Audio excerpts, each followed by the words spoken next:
I had a family of 4 and a boyfriend. Yet I was entirely alone. To my parents and brother, I was just a tool to pave the way for my pampered twin sister. To my fiancé, I was just a shadow, while he showered my sister with the love and gifts that belonged to me.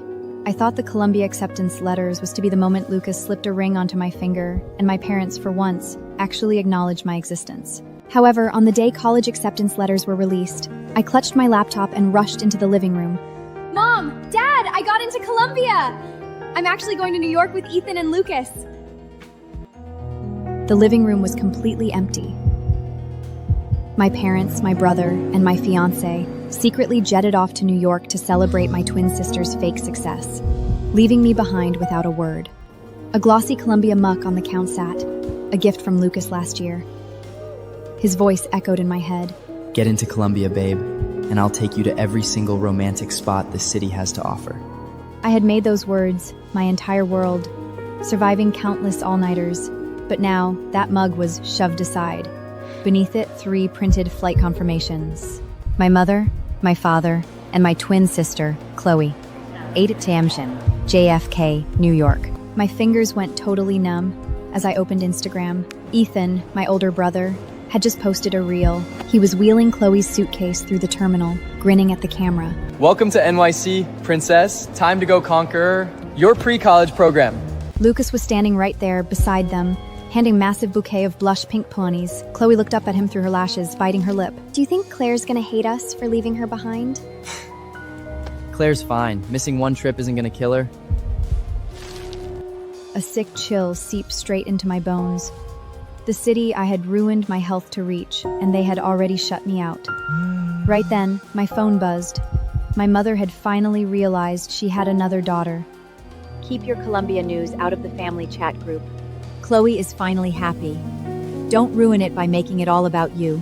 Before I could even catch my breath, and another text flashed across the screen. Babe, you already got into your dream school. Don't start drama and steal her spotlight over this. My hand shook, knocking the Columbia mug off the counter. It shattered against the tile. I crouched down and picked up the shards. I didn't cry. Suddenly, New York felt miles away, far enough that I didn't want to go anymore. Ethan's voice cut through the phone, backed by the noisy hum of the airport terminal. Claire, what's the code to the pink suitcase? 0521. May 21st, Chloe's birthday. Mine too. But in our house, that date had only ever belonged to one person. Over the line, a sharp click signaled the lock giving way, followed instantly by Chloe's whining voice. Ugh, Ethan? My sunscreen literally exploded everywhere. My whole bag is ruined. Relax, sweetie. I'll just get Luke to take you to replace it.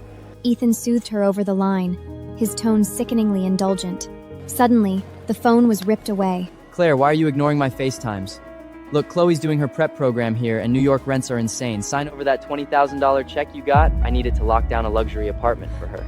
I walked to the bathroom and turned the faucet on full blast, letting the freezing water numb my fingers. I already spent it on tuition. The line fell completely silent. When Lucas spoke again, his voice had dropped to absolute zero. Claire, pick a better lie. Columbia hasn't even billed you yet. We all know you're just holding on to that check. He spoke with the absolute arrogance of a guy who genuinely thought he owned my entire life. Chloe is fragile, Claire. You've always been the strong one. Columbia's dorms are amazing anyway, so it's not like you're gonna suffer. Can't you just let your sister have this one thing? I grabbed a towel, slowly drying my hands. I spent it, Lucas. Spent it on what? Shopping. Claire! Lucas snapped, his composure completely evaporating over the line. Since when did you get this selfish? Chloe didn't get accepted, and she's been crying for days. As her sister, instead of showing some compassion, you're seriously being this petty over a check? I looked at my reflection in the mirror. My expression was dead calm. So you all just left for New York without telling me? I spoke softly, but Lucas heard me anyway. He let out a sigh. We didn't tell you because we knew you'd totally overreact. Look, you got into Columbia. You're the pride of the family. Chloe is just really insecure right now, and we wanted to give her some support. You're strong. What's the big deal about staying home alone for a few days? I just listened, so that was it. In their eyes, my success was a sin. Because I was strong, I didn't deserve to be coddled. I didn't deserve to be celebrated. I didn't even deserve the grant I had worked so hard to earn. I get it. Lucas took my quiet tone as instant compliance, his voice softening into a low purr. Good girl. Just transfer the money to your mom. She stopped stressing about the apartment. I gotta go. Chloe wants to grab cupcakes at Magnolia Bakery. Bye, babe. The line went totally dead. I didn't send the money.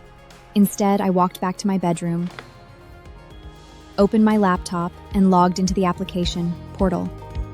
Aside from Columbia, another official acceptance was sitting in my private inbox from a top architecture school in California. It was over 2,000 miles away. No Manhattan luxury, no Lucas. I clicked open the page. The cursor hovered between decline for Columbia and accept for California. Holding the mouse, I declined Columbia without hesitation, chose the West Coast school, and secured my design grant safely inside a personal account completely out of their reach. Click. Confirm. I closed the laptop. I turned around, opened the wardrobe, and pulled out my suitcase. I began packing my clothes piece by piece.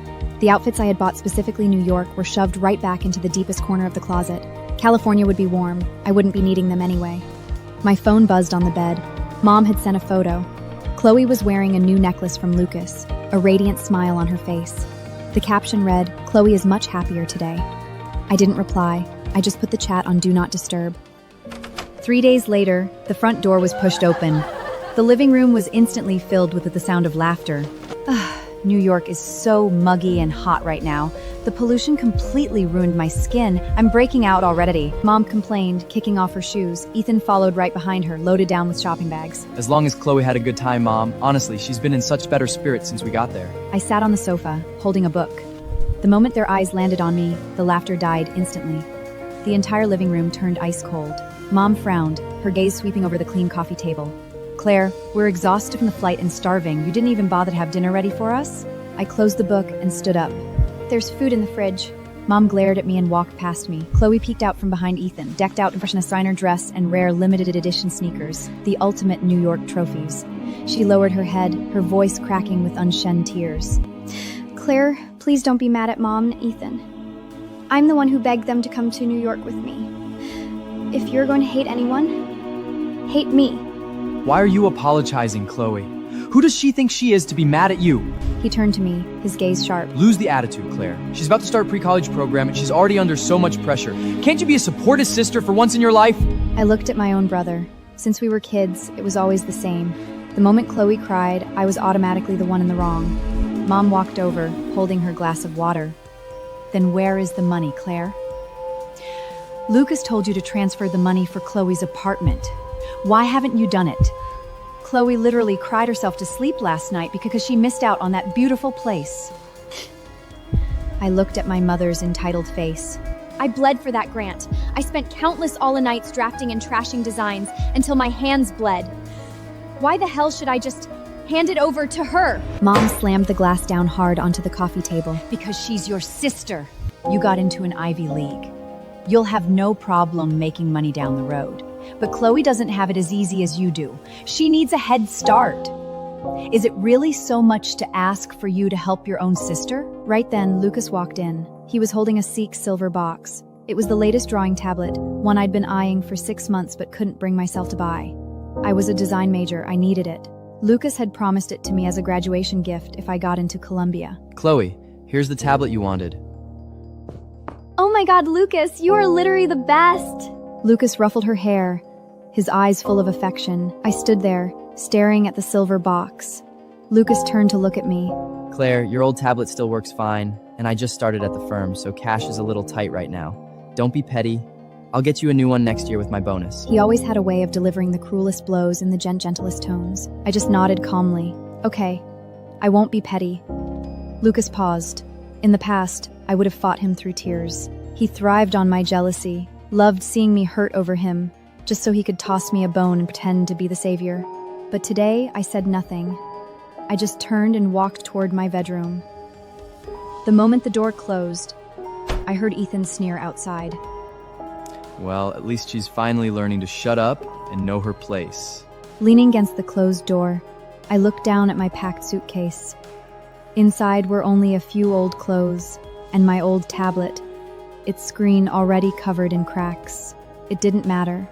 California is bathed in sunshine.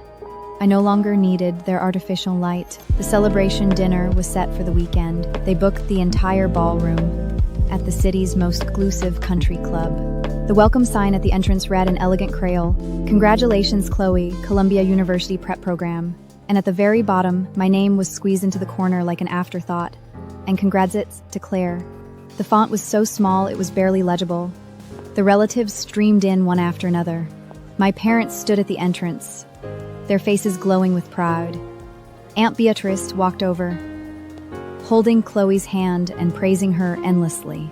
Oh, Chloe, sweetie, I'm just thrilled for you. You know how impossibly hard it is to get into that Columbia prep program. But of course, with Lucas pulling strings for you, nothing is impossible. Turning around, she spotted me sitting in the corner and offered a dismissive smile. Oh, and good job to you too, Claire. Now that you'll both be in New York, remember you're the older sister. It's your job to look after Chloe and make sure she has everything she needs. I looked down at the ice water in front of me and said nothing. The banquet ticked off. Dad stepped to the front, clinking his champagne glass to command the room before opening with a toast. Chloe glided onto the stage, soaking in the attention the stunning designer dress Luca had bought her. Thank you, Mom, Dad, Ethan, and most of all, Lucas. She blushed, looking at Lucas at the main table. I honestly wouldn't be standing here today without Lucas' encouragement. He never stopped believing in me, even when I wanted to give up. The room erupted into thunderous applause. Knowing glances passed among the guests, shifting between the two of them. The club servers wheeled out a 3-tier cake. Lucas walked up to the stage and took the knife. He took Chloe's hand, and together they sliced the first piece. Plate in hand, he walked straight over and looked down at me. Claire, Chloe insisted you get the first slice. She feels bad because you've been throwing a tantrum all week. Just take it. Everyone is watching, so don't ruin her night. I looked at the cream-covered slice of cake on the plate. On stage, Chloe was watching me expectantly. I didn't pick up the fork. I don't like sweets. Lucas's jaw tightened instantly. Do you really have to do this right now? Just then, Chloe ran over, holding up the hem of her dress. Claire, please don't be mad at me about the drawing tablet. I didn't know Lucas bought it for you first. I'll give it back to you, I promise. Please just don't hate me. As she lunged for my hand, her elbow violently clipped the table edge. The plate tipped, and the frosted cake splattered brutally across the pristine white dress. I'm sorry, Claire. She covered her mouth, stepping back. Ethan rushed over instantly and shoved me away, shielding Chloe in his arms. She was just trying to do something nice for you, pushed her? I stumbled back, a dull ache. I didn't even touch her. Cut the crap, Claire. It's just a stupid dress. Chloe didn't mean to do it. Mom hurried over too, glaring at me fiercely. You just couldn't let her have one good day. Could you? You always to find a way to ruin everything! Looking at the ruined dress and the permanent stain, I felt the final string snap inside me. None of this mattered anymore. I didn't go to the restroom. Instead, I picked up my canvas tote bag from the back of the chair. Don't worry, I won't ruin your precious family moment anymore. I'm leaving. Claire. Lucas's voice came from behind. I didn't stop, walking straight out the club doors. Lucas caught up and grabbed my wrist. Get back inside, Claire. Don't do this. Everyone is looking at us. You are not going to ruin Chloe's night over a little drama. I stopped and turned to look at him. His shirt was slightly disheveled, messed up from when he was protecting Chloe just now. My dress is ruined, Lucas. So go sponge it off in the bathroom. It's not the end of the world. When did you become so bitter and vindictive? As it turned out, I wasn't even allowed to be upset over my own ruined dress. I'm not washing it. In fact, you can keep the dress. I'm done with it. I'm done with all of you. I pried his fingers away, one by one. Lucas stared at his empty palm, his brow furrowing deeper. Where are you going? Home. I raised my hand, flagging down a passing yellow cab. As the car pulled away, Lucas's figure grew smaller and smaller in the rearview mirror. 2 days later, moving day arrived. From the crack of dawn, the entire house was turned upside down. A small mountain of Chloe's luggage blocked the living room, at least 7 or 8 oversized suitcases. Ethan meticulously cross-checked her packing list. Did you grab your winter coat? New York winters are no joke. Yeah, I got it. I walked out of my bedroom, dragging a small suitcase. No one noticed me. Lucas pulled up out front and immediately came up to help, making trips back and forth with Chloe's bags until the trunk and back seats were packed with Chloe's things. I stood at the foyer. Lucas wiped the sweat from his forehead. Claire, the car's completely packed. And you barely have anything anyway. Just catch an Uber to the airport and grab the next flight. Text me when you land, and I'll pick you up once everything's all settled, all right? Ethan chapped in from the driveway, crossing his arms. Yeah, Claire. You've always been independent. Not like Chloe, she gets totally lost without a GPS. My fingers tightened around the handle of my suitcase. Then, slowly, I let go. Okay. Lucas gave my hair a patronizing ruffle, looking pleased. Good girl. I'll make it up to you with a nice dinner once you get to the city. They crowded around Chloe and went downstairs. The house fell completely quiet. I checked my phone screen. On the app, my digital ticket gleamed. A one-way flight to California, boarding in 2 hours. At 3 p.m., the gates of Columbia University were bustling. He looked down at his phone. No new message. Frowning, he dialed my number. Your call has been forwarded to an automated voice messaging system. Lucas kicked a pebble on the ground in frustration. Claire's still not here? Straight to voicemail. Lucas scoffed. She's definitely throwing a fit and screening my calls. She's being completely impossible lately. Honestly, just ignore her. Once she gets lost in the city, trying to haul all her luggage by herself, she'll come crawling back to us, crying. Lucas stared at the passing crowd. His gaze locked onto every single girl stepping out of a taxi. Meanwhile, 3,000 miles away, California was bathed in brilliant golden sunshine. Dragging my small suitcase, I stood in the orientation center of California's top architecture school. Welcome to California. Go ahead and sign the welcome wall right over there. Under the freshman section, Architecture to Design, I signed my name, Claire.